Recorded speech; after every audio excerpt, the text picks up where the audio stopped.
1, 2, 3, 4, 5, 6, 7, 8, 9, 10. Royal Blue Podcast sound check. 1, 2, 3, 4, 5, 6, 7, 8, 9, 10. Monday show live. 1, 2, 3, 4, 5, 6, 7, 8, 9, 10.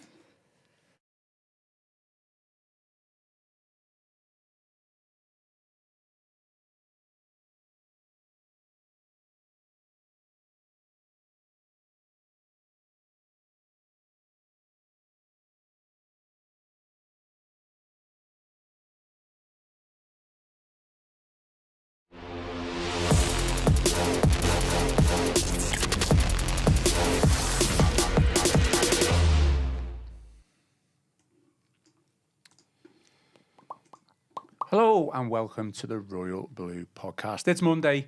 It's the post-match Arsenal reaction show. We are live and I am your host, Ian Croll. Joining me in the Royal Blue studio today to talk all things Everton, we've got the Echo's EFC correspondent, Joe Thomas. Joe, you all right? All yeah, good? very good, thank you. Good stuff. Also sat next to Joe, Gav Buckland. How are things, Gav? Are we friends now after our little to-do on Friday? I was going to ask you, any feedback, any positive feedback, anyone agreeing with you? Because I don't think there will be. That's a leading question, isn't it?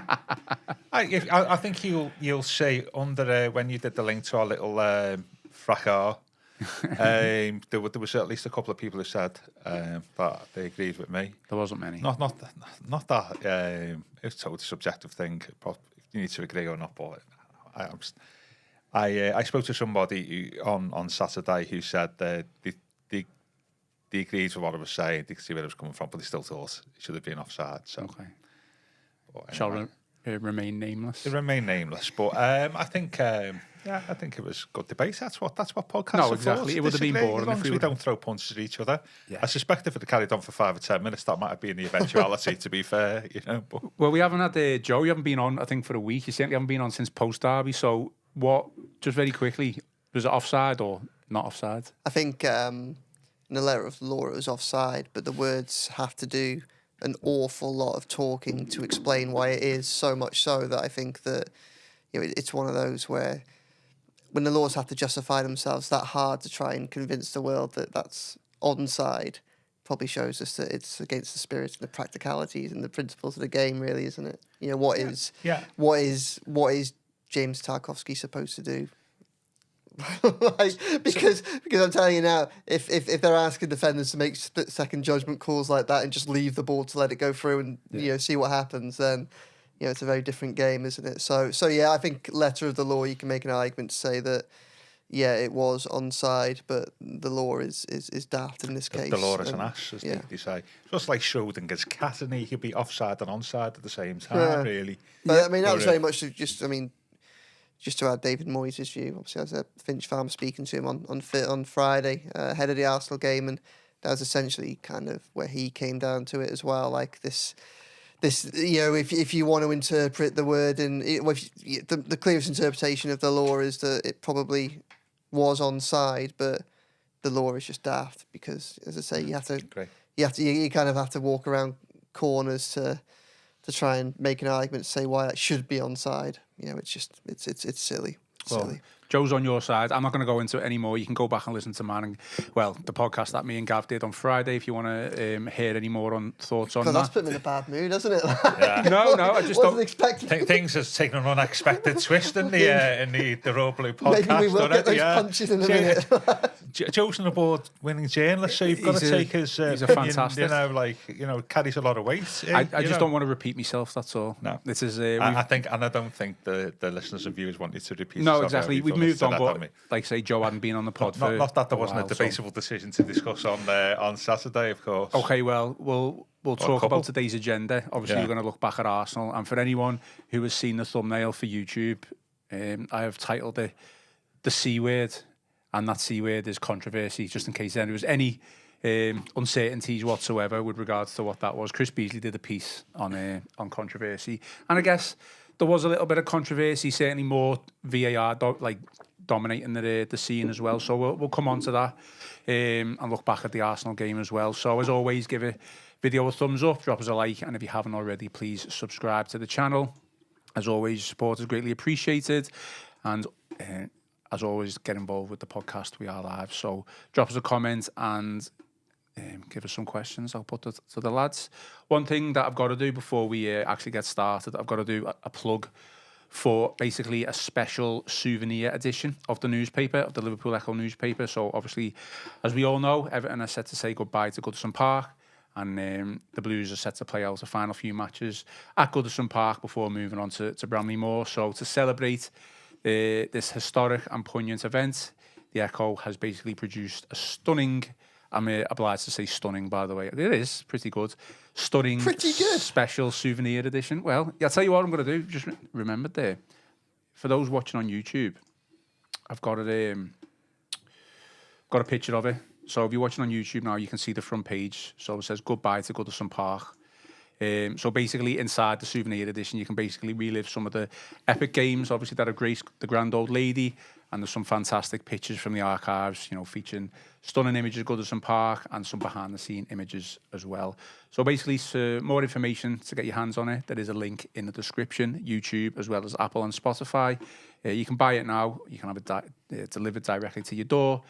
Alternatively, you can go to some supermarkets and high street retailers and independent news agents as well. But obviously, if you prefer just to click on the link in the description and get it delivered, you can do. Joe, obviously, you've contributed to it as well with some of your written pieces. Have you seen it? To be honest, I haven't actually seen it yet, so I'm looking forward to giving it a good read and a look at the pictures. But yeah, you've contributed to it. Yeah, great little souvenir. Obviously, I think our minds now, especially, I think even more than they were before, are really going to turn to this saying farewell to Goodison over the coming weeks, and that's going to be probably the most pressing thing from a support perspective. So, this is something that hopefully people take the chance to buy, have a look at, and a little bit of a collector's item really, as we look back on what has been glorious Goodison for all these years, and been our privilege to be able to watch matches, and certainly from my perspective, going to the press box and report on them as well. Absolutely. And just while we're talking about the last game at Goodison Park, obviously that souvenir edition,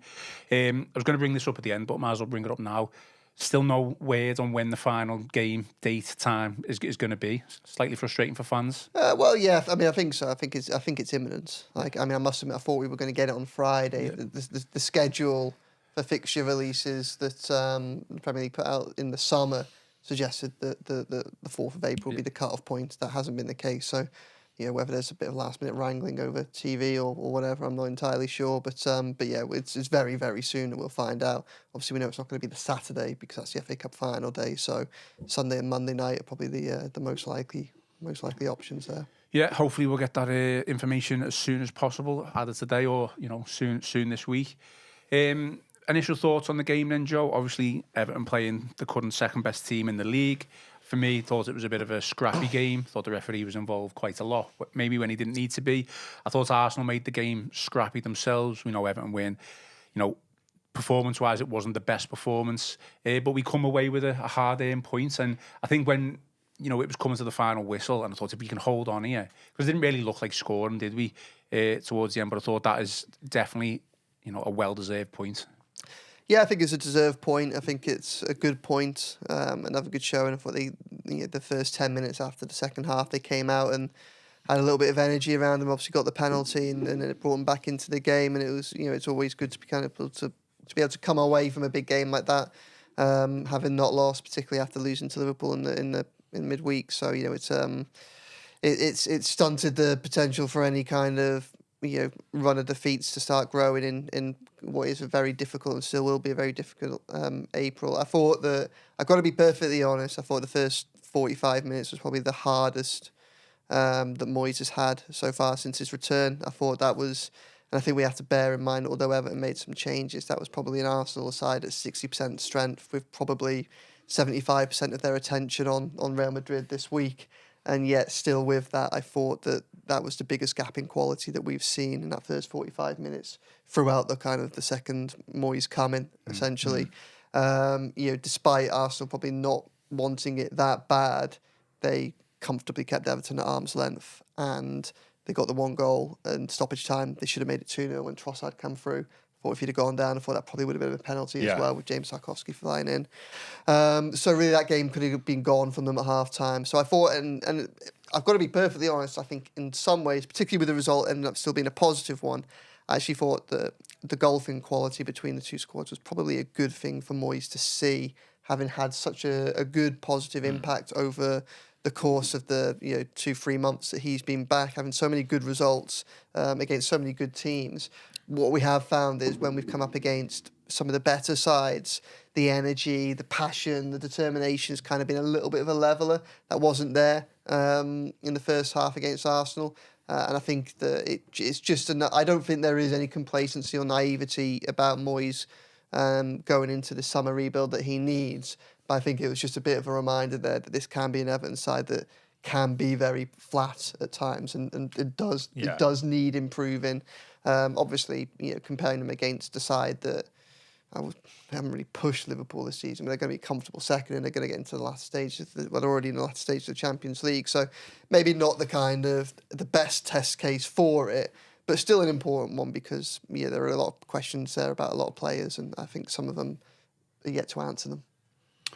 I mean, with hindsight, Arsenal must be kicking themselves, drawing against us and then Liverpool getting beat. But aside from that, Gav, do you think from a Moyes point of view, not necessarily yours, from a Moyes point of view, do you think his priority is maybe now just looking at players more and giving players a chance rather than accumulating points? I think he said that, hasn't he? That he's looking, I think he said that on Friday, that he's looking forward to the rest of the season to looking at players.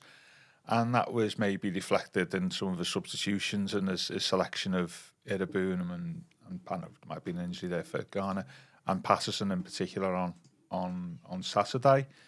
So yeah, I think it is an opportunity, and that then begs the question: how if he's moving stuff around, moving the team around, and putting people in and taking them out, should we not be paid less interest to the results then? That actually, should say that he is experimenting. What I would say though is within that is, if the game's meaningless, if it's a mid-table class, how much do you learn about players? How much would you learn? Now, you might learn a little bit on Saturday against Arsenal, but Arsenal were in a full pelt. But you saw enough that they should have won. And in a strange way, and then we've got a few players coming back. Njai's back, and McNeil's back. Is that gives him a bit of a problem? Isn't it really about who to put on the pitch if you want to look at players?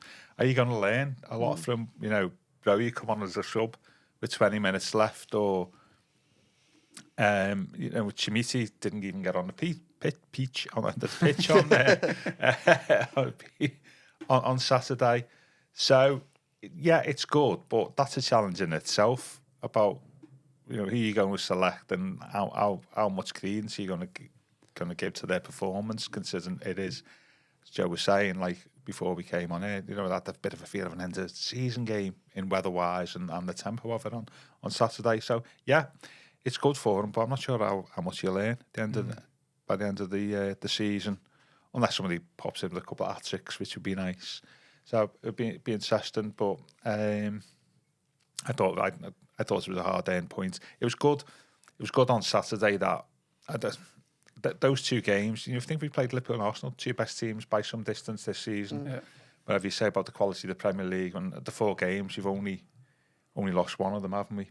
And that was to, regardless of what the rules say, very debatable penalty at Anfield. So we're competitive across all 4 matches, and that's good. And I think on that basis, we deserved a point on Saturday for the performance against Liverpool. I didn't think we challenged enough after going behind. I think those 2 performances added together were worthy of a point, at least something. And I think it would have been an injustice if we'd have lost both matches. And to get a point, I think, was thoroughly well deserved. I just thought we looked a bit leggy, didn't we? We looked like a team who played on Wednesday night in the high tempo match against Liverpool in the first half, certainly on Saturday. Well, it's not just first, second, it's third next week as well, isn't it? Do you know what I mean? Forest are going to be a tough game. Just sticking with I don't think the one game we didn't compete against Forest or Goodison, did we? If you think about it, that's the irony. Yeah, just sticking with the priority, I think, with substitution when he brought Breuer on. I mean, last week we were talking about, like, we want to see more of Schmidt, want to see him given a chance, but I think Moyes knows that he's probably going to be at least in the summer and next season. So we wanted to take a look at Breuer and giving him the opportunity to see what he could do against the top team in Arsenal. Yeah, because Chimisi's contracted to us, isn't he? So I don't think there's a decision to be made there. As we said last week, he's got to keep him. And I get that, but it's just good to see Chimisi getting minutes.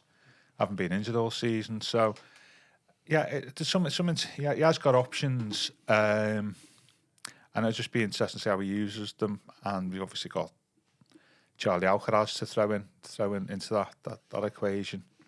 We've got a lot of players, haven't we, in that front four? Yeah. We've got eight players maybe looking for those 4 places at the moment. Who are, either fit or on the way back to being fit. Yeah. Joe, just moving on slightly from a different aspect of the game, which we just seem to constantly speak about all the time now. VAR seems to dominate every single podcast that we do. Obviously, it's frustrating, but if there's a VAR talking point, we have got to address it. I think you did a piece on the O'Brien incident. Oh, yeah. So the Premier League said the booking handed to Everton defender Jake O'Brien was not a result of a VAR check. So, again, you did the piece on it. Do you want to try and clear up what that was all about? Yeah, I can only do it to some extent, to be honest. Yeah. I'm still a little bit baffled by... I mean, to be honest, I think, obviously we'll get into the machinations of VAR as part of this, but I thought that actually the bigger takeaway of this is still how poor that experience is for people that are inside the stadium. I think that's my biggest takeaway rather than how this decision was reached, because I think for most of us, we're sat there watching the game and obviously there was a bit of a pause that no one really understood why. Then O'Brien gets a yellow card when he's holding the ball for a throw-in. Me and Chris were both watching. We're trying to work out, was it for some sort of dissent? Was it like a really harsh time wasting call or something like that? And then it was genuinely minutes later as the game was going on and it popped up on the big screens that VAR had checked for a red card for possible violent conduct against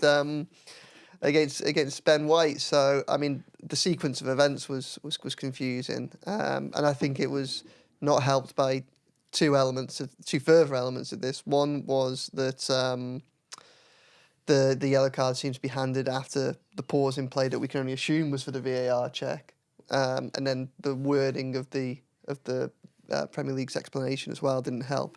It all very much had the looking of that he was given a yellow card after the VAR check, and obviously these aren't for yellow cards. I think basically, and this is what I have a line into Stockley Park during the games, I think what they're essentially trying to say, albeit not particularly well, is the referee, Darren England, and his assistant had come to the conclusion that O'Brien warranted a yellow card on the pitch. Then the issue was checked to see if it was a red card. VAR decided not to intervene, which meant that the yellow card stood. Yeah, the original on-field decision. Which all of that's fair enough. Yeah. But obviously, it then the problem was that the yellow card seemed to come after the VAR check, which just made it even more baffling. So, I can only clear up to some point, but that's their viewpoint. So I think the delayed where it gets confusing is the referee seemed to delay the showing of the yellow card until after the VAR check, when really I think we're used to, they're on decision field. If the on-field decision is a yellow card, they give the yellow card and then it gets checked, and then that gives us all a little bit more clarity, at least in the stadium, about what's happening. But judging from people who contacted me or watched it on TV, that they also really didn't seem to know much about what was going on. So just a bit of a peculiar incident, really. VAR just ruining the game, Gav, completely, or are you still? Well, are you behind? Just generally speaking, or well, I don't know. Saturday experience. Even our goal, a penalty decision. Was to talk about, obviously. I think. Sorry.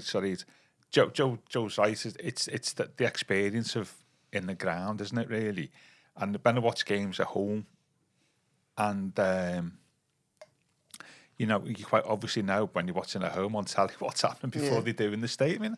And these people are paid £100 a ticket. And their experience of it is far worse than somebody who's watching at home, who's obviously paid a little bit, but not anywhere like that. And that's not right, is it? And I thought that was a bit of a strange one on Saturday. And you've got to take the word for it, but would you? But really, and because it's just that the process that we understand wasn't followed by the looks of things, and I don't. As you say, we speak about VAR far too much, and I'm just focusing on the match day experience, And that was just a nonsense on Saturday, really, where nobody had a clue what was going on. What can they do then, or should they do to improve it? And for people inside, get rid of it. That's just get rid of it. Yeah, that's for me. I just get rid of the whole thing. I know that there was discussion about communication from the referee over like a tannoy. Was that trialed and stuff like that? Would that work? Yeah, they tried it in one of the cup competitions, didn't they? So it was always something that Sean Dyche was really against. Whenever you asked him about it, it's like the referees have got that much to do anyway. You're not going to help anyone, and just adds to the game. I mean, that might be the most effective way to communication. I mean, look, every Premier League stadium has big screens that most supporters can see. Yeah.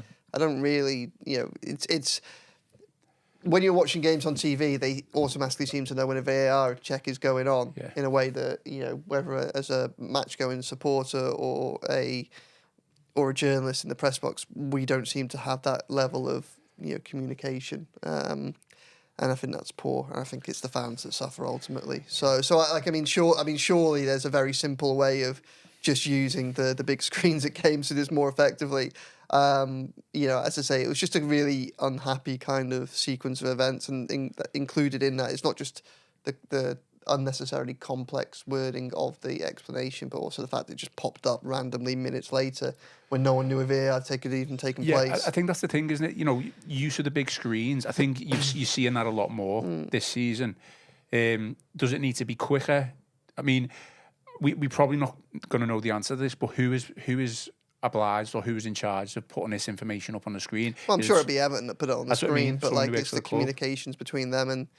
There's obviously a line there because they do eventually show these things up, don't they? I mean, it's just. I mean, there are lots of different ways in which this is the case, but for the Premier League being the most watched league in the biggest sport in the world, there's an awful lot of kind of, especially with all the money involved, things like that, whether it be in TV deals or the expense of a fan going to watch a game.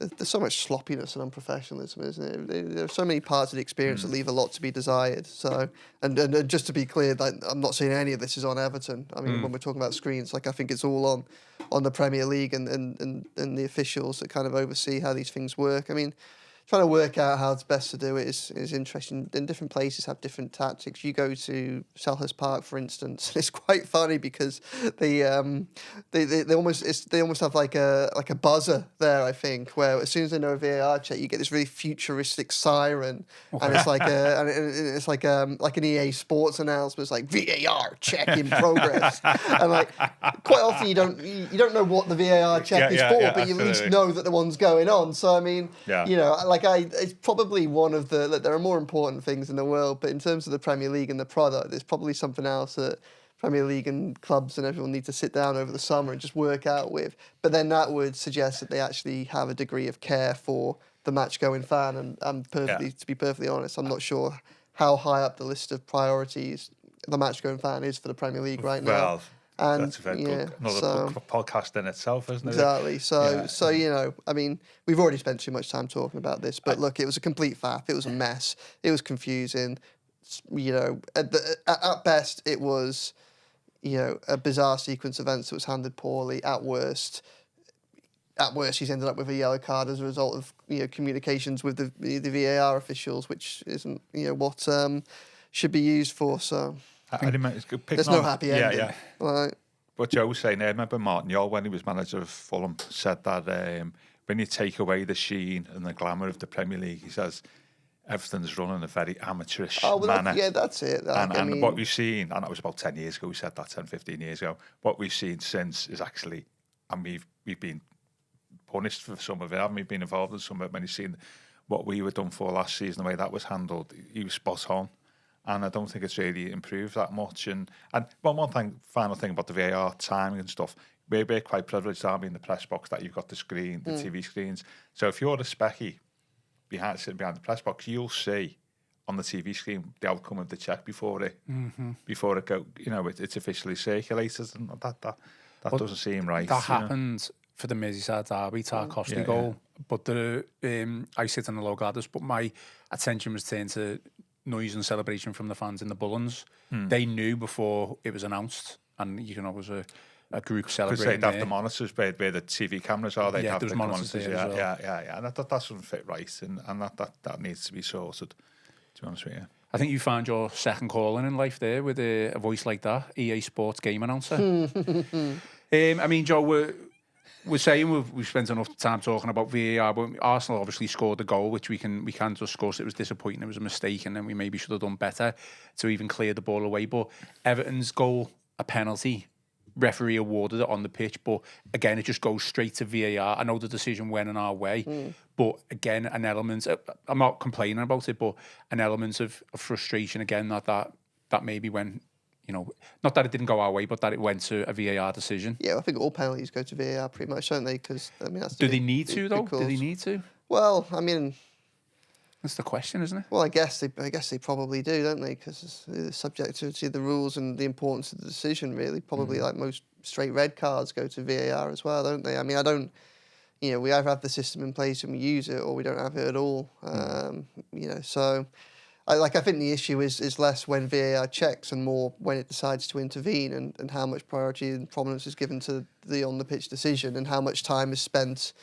You know, really, the longer the longer it takes to check a decision, the more subjective it is. So therefore, the more likely it should stay with the on-pitch decision, really. So we shouldn't really be getting into these lengthy checks. And I guess with automated offsides, that should make it a little bit easier with offside when that comes in. But, you know, look, Everton got a penalty.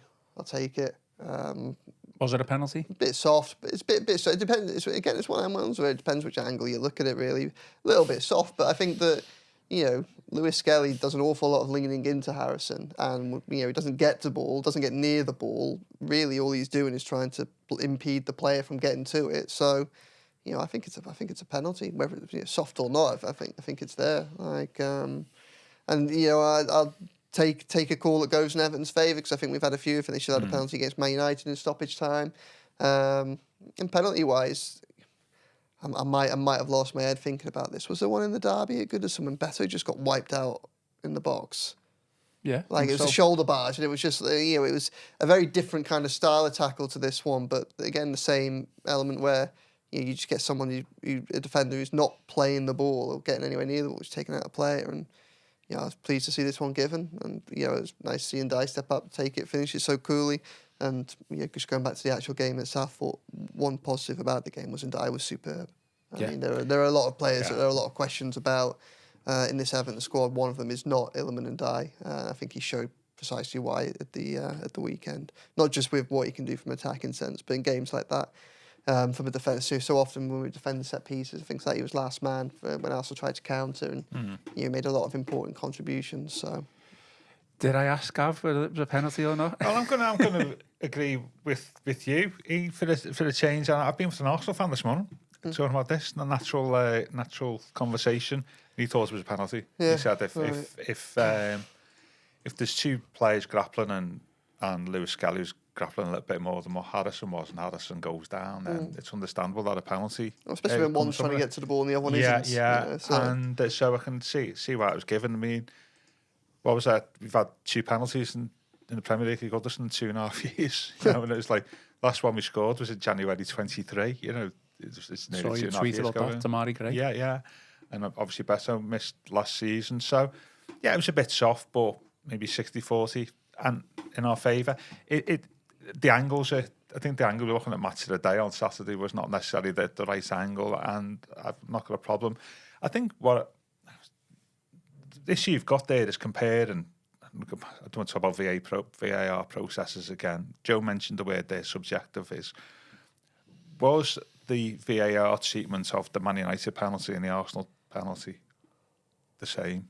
If it was a subjective call in both of them, you know, that one was given. The referee, on both instances, the referee gave a penalty on what they'd seen on the Ashley pitch. Young incident. The Ashley Young, yeah, absolutely.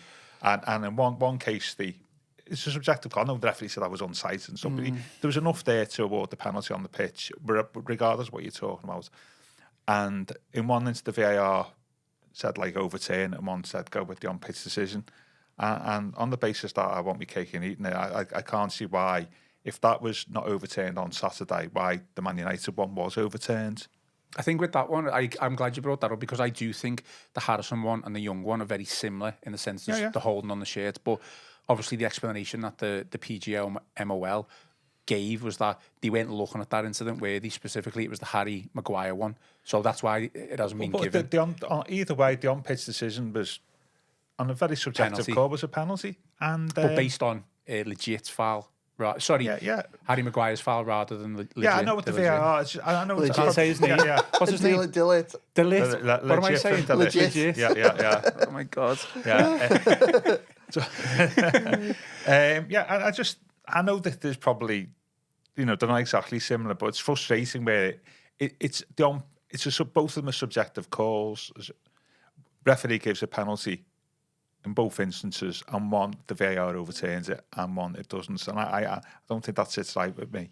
And but they didn't check the angle that they should have done for the I young know, one. But either way, it just doesn't seem, regardless what happened, the on-pitch decision was a penalty. Should have left with it, and that was just one take I had from it, and it was a good penalty. And I thought he actually was, considering it was his first game back 90 minutes, I thought he was better in the second half actually than the first half. He gets us up the pitch, doesn't he? And he holds on to the ball really well, and he's strong. You probably play sort of like playing defensive midfield. He's really strong in the tackle. I mean, where he won the ball back, in the first half by the corner of the park end in the main stand. He's a really good player, NJ. His low centre of gravity for me is a huge weapon that he can use, and he's strong as well, even for a small frame. Yeah. I think with the penalty, people have used the phrase soft. Joe, you just said it there, and I think it probably is, but you see them given all the time. Yeah. You can't hold someone's shirt in and outside the box regardless. Harrison, maybe does he go down? I think it's very similar to Young, but you see them given all the time, and there's no big uproar about it. There just seems to be for this one. I feel like it's one of them, Joe, where it's kind of like Arteta, the opposition manager's moaning about it. But if it's for you, he's probably like, well, that's a penalty, isn't it? That's kind of what type of decision it is. Yeah. Yeah. He watched it 15 times apparently, didn't he? But you see what you want to see sometimes in these things. But it was a bit soft. But I think we've deserved to get the benefit of the doubt on one of those type of decisions, because I don't think we've had that over the last 5 or 6 weeks. Yeah, I mean, James Graham in the comments says it was soft, but we've seen a lot of them given. Some comments on VAR. Danny Church says VAR has ruined the game. Just look at the Spurs game the other night. It took 7 minutes to decide on the goal. Emma EFC, it's taken all the joy out of celebrating goals. The best thing about football, yet they try and disallow. They try from every angle to disallow. Tazul Islam, just get rid of VAR, it's ruining the game. Let's just get back to the officials on the pitch refereeing the game without any outside interference. I mean, that's probably never going to happen now, is it? It's here to stay. Yeah, genie's out of the box, but I think that it's still, there's still a lot of problems with how it's used, and they probably have to work out what they can and can't solve, and for the bits they can't solve, what's the best possible conclusion coming out of it, because I think no one's happy with it at the minute, and that probably extends to the players and the managers as well. It's something that we spoke about quite a lot this season. The amount of kind of muscle injuries that players are getting because all of a sudden they're taking breaks in the game for like that Spurs decision, 4, 5, 6, 7 minutes of hanging around. It's not good for anyone. That's stop start, is it? So I think they probably need to have a look at what they can do. I kind of think. The technology being used for offside, whether the ball's out of play and maybe violent conduct all makes sense, and then pretty much anything else can, stay on the pitch. Everyone else can stay on the pitch, and there's probably the argument then probably comes in for egregious errors, and then the difficulty is where's the threshold for egregious, but there has to be a cut-off point at somewhere. Terry Dactyle says, why was Arteta watching it that many times if it was obvious? And Drake says, I thought most of the contact was outside the box, which, to be fair, I think you can maybe, argue for that, but obviously the final contact was certainly inside the box. I think just on those final comments, we'll draw a line under it then, is with Terry Dactyl saying, obviously Arteta said he watched it 15 times, so I mean, if he was that bothered about whether it was a penalty or not, I mean, it didn't really shine through in his team selection or the intent that his side showed for the game. It felt like a very end of season game where their attention was elsewhere. So You know, like kind of, spending that much time looking at whether it's a penalty or not is kind of a bit of a pointless exercise, really, because they didn't win that game, not because the penalty was given, but because, as I say, I don't think they treated it as a game that they entered with any hope of winning the Premier League in. So, the penalty, Gav, I get terrified when players who, the way Ndiaye takes his penalty, waits for the keeper to move before he takes it. You'd probably say most penalties, predominantly penalties, are scored from that method now. I think I'm more of a just put your laces through it and try and get power and accuracy. But who would have thought that? Old school. Did James Beattie walk back to the edge of the penalty area to take about like a 10 yards run up and smash it in the air? I thought to be a bit more higher level on that. Alan Shearer. Yeah, Shearer's a decent penalty. No, look, we've talked about Ndiaye and how well he played. I think there's obviously still more to come, even though he's only just coming back from injury. But it just gives me the jitters when he takes the penalty, because even the Brighton one, it was so far in the corner, it was so accurate, it needed to be that accurate. Oh yeah, that was a bit, that was a bit like that, wasn't it? The Brighton one, if you watch it back, Raya kind of goes very early. Yeah. Makes it easier for him, doesn't it? So sometimes you get that, which is fine. But I don't know. I mean, quality all round. I'm going to go all Eric Ten Hag here and say trust the process.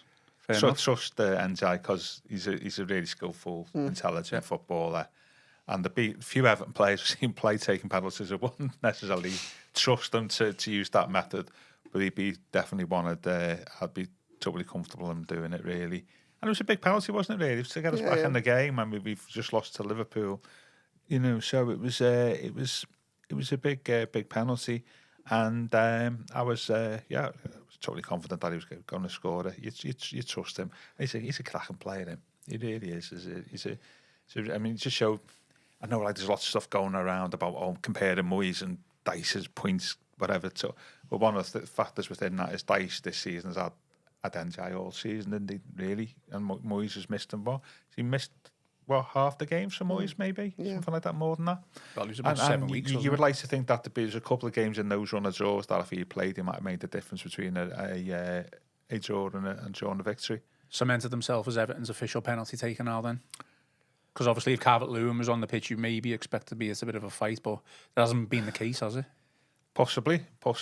I'd see him take penalties all day long. I think it's typical of him as a player. He's a good player then. Joe, one player that I did kind of call for maybe getting some more minutes was Tim Irabuman. He did, in replace of James Garner. I thought he was a little bit disappointing, to be honest, Tim Irabuman. That's not me in any way, shape or form slagging him off. I just think maybe he was a little bit rusty. Obviously, he's going to need a lot more minutes. He's still a very young player and he's going to need time. What did you make of his performance? Yeah, I think so. I think with Irabuman, one thing that we probably got to try and work out is what it is that we actually want to see from him. Because we're expecting him to come in and dominate in a game like that. Obviously, it's his first start in months. He's had a long injury. He's only young anyway and pretty inexperienced in the Premier League. So bringing him on against, whilst that was perhaps not a full strength Arsenal side, it was an Arsenal side with a midfield including Declan Rice and Jorginho and. So you've got rival centre midfielders from a Euros final there, haven't you? Mm. So I mean, it's a big ask. I liked the dynamism and the energy. He was someone that is willing to drop deep and try and pick up the ball and then just do that thing where he'll shivvy past the midfield and then carry the ball 20 yards forward, which I like to see. I don't think we see very much of it. Amadou Onana used to do that a little bit, but obviously, he was a much better player, but he was also a player who had a lot of his creativity stifled by, in the Dyche setup. So I like the intent of him when you look at, his only real taste of senior football when he was on loan at QPR from Aston Villa, and this is a championship season. But when you look at the highlights of that, you see a lot of him just picking the ball up 30 yards from his own goal, beating a man, and then just bursting forward 40 yards to start an attack. Which I think we like to see. I think that there are a number of issues, really. One is obviously his experience. I think discipline. We saw that at the start of the season, really. And then end product. When he is having those bursts forward, what's he then going to do with the ball when he gets into the final third? He's still a player that is learning a lot, and I think he's one that Moyes needs to learn about as well. So I mean, I wasn't against him starting, but I am against anyone having particularly high expectations of him. one thing I'm a little bit confused. Obviously, Moyes did this on Saturday, and Dyche did this a lot. Is not really sure that he's the player to play alongside Idrissa Gueye in front of the defence. No. Really, I think he's a player that you want your two centre midfielders behind him. You know, if you're gonna start him in that lineup the other day, then albeit you sacrifice what Doucouré brings from an attacking perspective. But really, I'd probably rather see either Doucouré and Idrissa Gueye or James Garner and Idrissa Gueye behind, playing the deeper roles and having a Robinham in a little bit more of having a bit more freedom going forward, because you probably want him a little bit further up the pitch because of all those things I've said about discipline and things like that. It takes a little bit of pressure off him as well. So I think it's a difficult game to judge him on, given, as I say, how little he's played over recent months and the calibre of the opposition. But I think he's still someone that, look, I think Everton got the better out of that deal. I think, we've seen with Lewis Dobbin, obviously, he had some nice moments for Everton last season and he tried really hard, but he's gone out on loan straight away from Villa to, first to West Brom, where it didn't work out, from, and then to Norwich City, so where he's doing a lot better, but this is in the Championship. Yeah. I think we can see from Robinham there might be a little bit of a player there, and I think it's important that Moyes works out what it is that he wants from this season. But did he stand out the other day? No. Did he have difficulty? Yes. But in an Everton side, which probably with the exception of Van Dijk, found it quite a difficult game to play in general. Probably when I look at the kind of the question marks next season with Robinham, particularly given his age, I don't think this would be the worst thing in the world. The question for Moyes is probably, do I have him as a squad player or do I give him a loan spell? Do I try and find somewhere in, maybe top half of the Championship and see if he can get 40 games under his belt, and then see where to go from there with him, really? That's probably the question for me. Interesting. And I think when you add other things in, like, we're already getting the opportunity to see how well Harrison Armstrong's doing at Championship level, playing week in, week out. He's been a big part in taking Derby from looking like they were down to having a very, very good chance of survival all of a sudden. And he's going to be jockeying for position with likes of that. Everton like the look of Chris Rigg, the teenage midfielder at Sunderland as well. So it's when, like, Moyes will look. Everton will sign centre midfielders this season. I think it's the area that Moyes is most interested in, paying a lot of attention to, and I think it's one where there's the most question marks about. I'm not quite sure where Robin will fit in with all that, but we'll have to wait and see. But I was pleased to see him get minutes. I think that those minutes need to be judged within the context of where he's at in terms of his age and his season so far, with the injuries and the minutes that he's had. I hope he gets more, so that, I think the big hope, I think now for the next 7 weeks, it's a really difficult, we touched on it earlier, it's a really difficult kind of thing for Moyes to judge, because on the one hand, Everton are safe, but results do matter, because we discussed this last week after the accounts came out. I think Everton will be fine from a PSR perspective this season, but it's not easy. It's not easy. They're not automatically just going to be okay. No. Getting £3 or £4 million extra for finishing a place higher, or then extending that to 5, 6, 7, 8 million for finishing a couple of places higher. That will make a difference to the calculations. And therefore, I do think it's a legitimate goal to kind of aim for, saying these games do mean something. Let's try finish ahead of Spurs, West Ham, Wolves, Man United. Let's see what they can do there. But I do also think that we know it's going to be a big summer transition. I would like every player to get the opportunity to state their claim for Moyes. And that means giving Patterson, means giving Robinham, means giving those type of players minutes and chances, means giving Chimiti. Because again, he's probably another player where it's do you have him as a third or fourth choice attacker next season, or do you go, he's not quite there yet, he hasn't really had any experience of senior football, so is there a loan move you can get him for the first half maybe of next season and see where he's at there? I mean, Gav, Joe posed a question at the beginning of all that, kind of what we spoke about James Garner on Friday.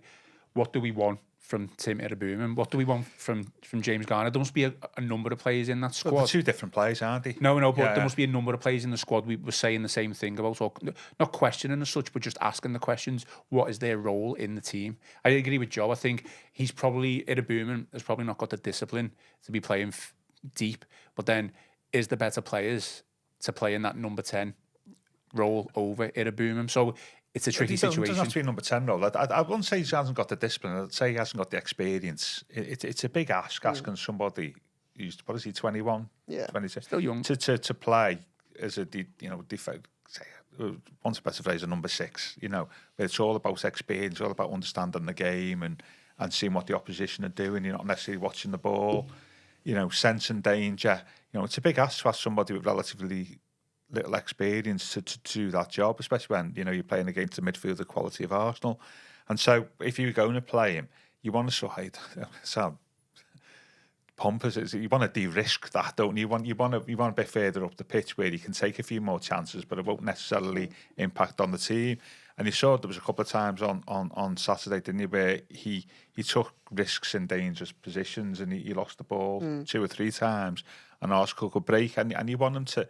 You don't really want that. And I think we had this. You had this. You were talking about this before the game, Joe, where you were saying about, like, if you're going to play him, you don't play him to 10. You just play him as like a sort of in a flat midfield, but he's the one who plays, forward the most. Yeah, the most, and purely because he hasn't got that experience of being like a number 6, or, as it were.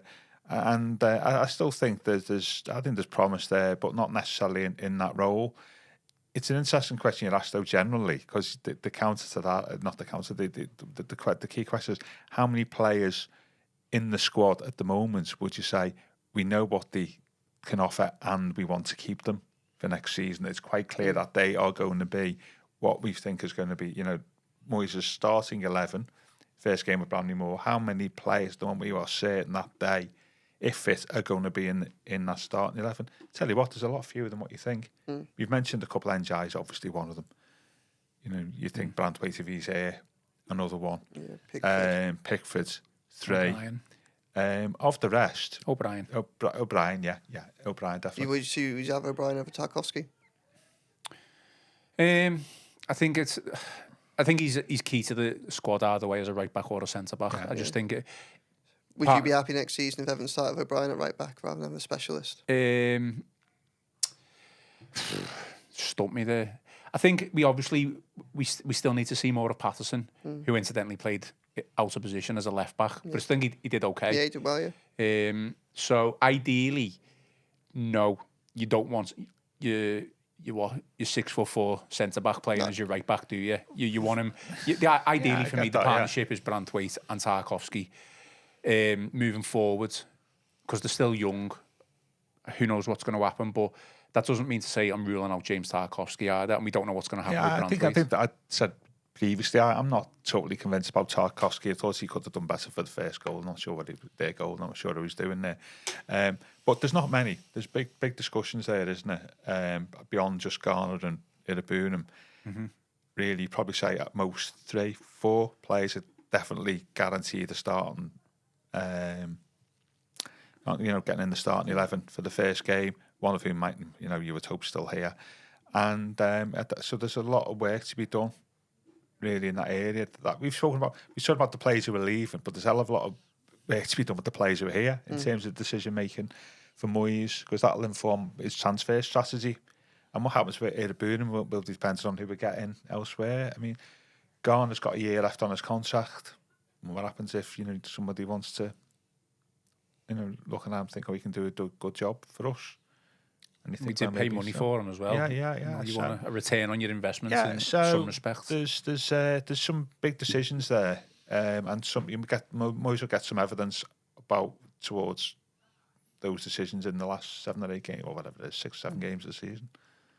I know it was offside and it wouldn't have counted, but what a save from Jordan Pickford. That was amazing, wasn't it? Absolutely phenomenal save, yeah. Really was special, wasn't it? It was offside, wasn't it? Is that why it was given? Or was it a foul? Dragged him, didn't he? Was it a foul? Yeah. There was a Branthwaite he pulled, was it?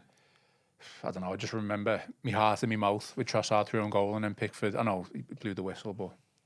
and the return of Dwight McNeil as well, positive to see, even though it was only for a few minutes. Yeah, really good. Obviously, he's been out since that Wolves win against Wolves in December, when he was key to most of the goals came from his set pieces, didn't they? So, and even that, and the injury was one that he suffered at Fulham. He had a blind spot for McNeil Dyche, didn't he? Like we spoke a lot talking about Dyche fitness, and now he wants to get people up to 150%. But when he came off against Fulham and then played him, we were all shocked down at St Mary's a week later that McNeil even travelled with the squad, let alone start it. It's clear that those decisions ended up creating the conditions for a knee injury that's kept him out for for 4 months. So but yeah, good to have him back. I think McNeil is another really interesting one because we speak about how well Ndiaye has done. The only position really I see for Dwight McNeil on that pitch on the left side of midfield, and if we're going to end up with Ndiaye there, be interesting to see whether or not he tries at any point Ndiaye in a central location to kind of make way for McNeil. But it was really good to see him back. I think Everton have missed him to a certain extent, and I think the one thing where Everton have missed him more than anything else is set pieces. Mm-hmm. I think that's probably one of the biggest problems for Garner and Harrison, as they've tried to, when they haven't grabbed games by the scruff of the neck, to really showcase Moyes, we should be, a big part of your plans next season. In some of those little bits where they could have picked up extra like brownie points. I mean, the set pieces, Moyes has publicly said this. Basically, the set pieces have been terrible. McNeil comes in and Everton starts scoring from corners again and some free kicks, and it really will show his importance to the team from his dead ball specialism, and that's a big reason to either want to get him in the team or you want to. Or if you're not going to get him in the team, you've got to find somebody else you can bring in who's very good at set pieces, haven't you? So, yeah. But yeah, very, very good to see him back. Glad to see him back. Hopefully he'll get a good run over the coming weeks, and we'll probably get a little bit more of an indication about where Moyes thinks about using him. Yeah, definitely. I mean, just sticking with McNeil, Gav. I mean, before he went out injured, I think he was number one or certainly close to being Everton's top goal scorer and assist provider. You take that.